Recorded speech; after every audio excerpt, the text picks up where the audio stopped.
안녕하세요. 오늘은 2026년 2월 14일 금요일,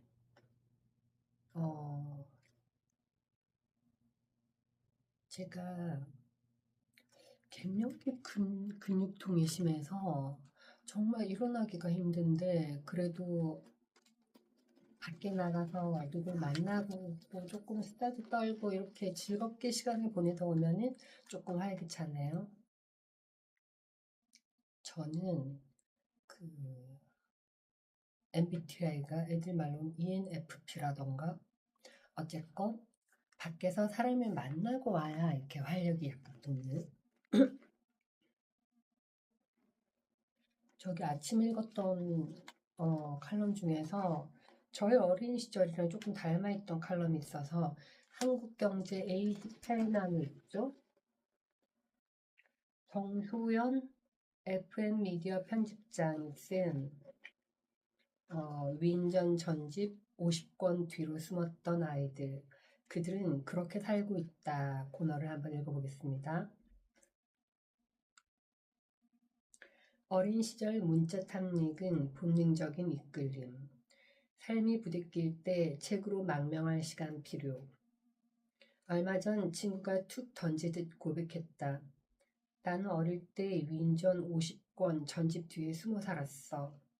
친구의 기억 속 1980년대는 어른들이 오로지 앞만 보고 내달리던 시절이었다.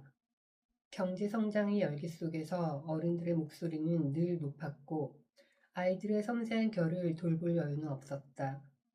그 거친 시대의 파도 속에서 아이들은 각자의 방식으로 은신처를 찾아야 했다. 친구에게 그것은 거실 한 구석을 차지한 하얀 책 등의 위인전 전집이었다.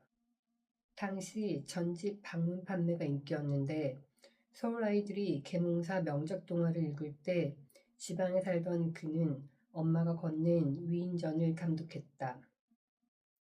그때는 자신이 왜 그 책들에 그렇게 매달리는지 몰랐다고 한다. 그저 책장을 넘기는 동안만큼은 어른들의 야단도 예측 불가능한 긴장감도 닿지 않는 나만의 영토를 누릴 수 있었을지 모른다. 그 하얀 표지들은 아이가 세상을 향해 세운 최초의 방화벽이었다. 잠재적 공간의 힘. 영국 소아과 의사이자 정신분석학의 거장인 도널드 위니컷은 놀이와 현실에서 아기의 무력함과 현실을 받아들이는 능력 사이에 중간 영역이 있다고 주장한다. 그리고 유아에게 허용된 환상은 성인의 삶에서도 예술과 종교 안에 자리 잡으며 환상 경험의 유사성은 사람들이 관심을 공유하고 집단을 이루게 하는 자연스러운 뿌리가 된다고 말한다. 80년대에 조숙했던 아이들에게 위인전은 바로 완전히 현실도 아니고 그렇다고 상상만으로 이루어진 것도 아닌 그 사이에 놓인 물건이었다. 책은 감정을 가진 인간처럼 나를 핥히거나 변덕을 부리지 않았다. 위인전의 고단한 일대기가 담아낸 인간은 결국 어떻게든 살아남는다는 서사는 무질서한 현실 속에서 가장 믿을 만한 생존 매뉴얼이 되줬다. 친구가 위인전 50권이 부패해서 느꼈던 안도감은 바로 이러한 뇌의 고도화된 생존 전략이었던 셈이다. 주숙했던 아이들은 활자라는 벽돌을 쌓아 누구도 침범할 수 없는 자기만의 집을 지었다. 라임 오렌지 나무 옆 제재, 안녕? 친구가 덧붙였다. 나의 라임 오렌지 나무를 읽으며 울었던 건 제재가 불쌍해였을까? 나무 한 그루에 기대어 겨우 숨을 쉬던 그의 모습이 위인전 성벽 뒤에 숨어있던 나랑 너무 똑같아서였겠지.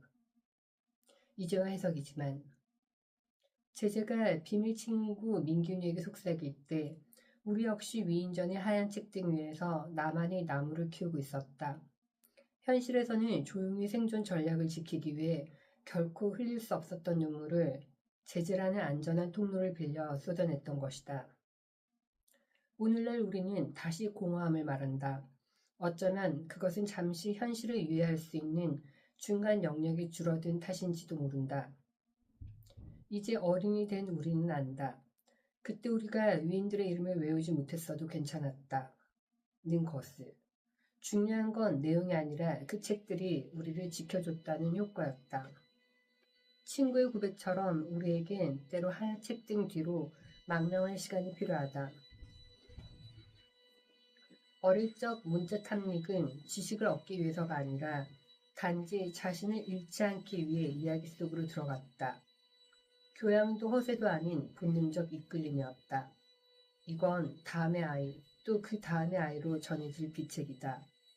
그 시절 책이 있어 참 다행이었다는 그 짧은 말은 이제 한때 자발적 책벌레였던 우리가 모두 서로에게 건네는 가장 담백한 위로다.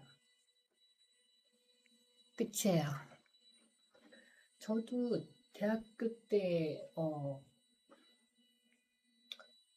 때죠. 특히 뭔가 현실 속 제 모습이랑 제가 되고 싶은 제 모습의 그 거리가 너무 커서 괴리라 그러죠. 책으로 도피한 적이 있었거든요. 그래서 책을 읽고 있으면 엄청 안전하게 느껴졌고 현실에서 느끼는 그 여러 가지 그때 당시도 약간 빈부 차이나 이런 거에 대해서 그리고 사회 계층 사회 지금도 느끼지만 그때도 약간의 계급이 느껴졌거든요. 그런 거에서부터 이제 조금 자유롭지 못하거나 불만족스러울 때 책으로 도피하면 엄청 행복하더라고요. 지금 이 칼럼을 쓴 분도 예전에 그렇게 느꼈나 보네요. 근데 여기서는 어른들의 세계에서 달아났다 이렇게 얘기했는데 저는 약간의 현실 세계에서 도피처였어요.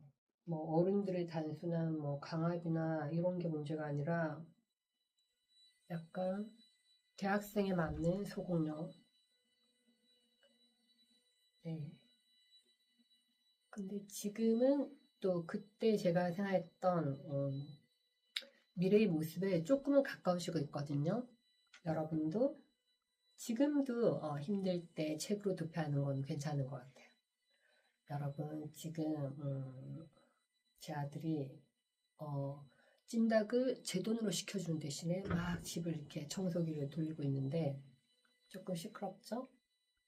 여러분 다음에 또 만나요.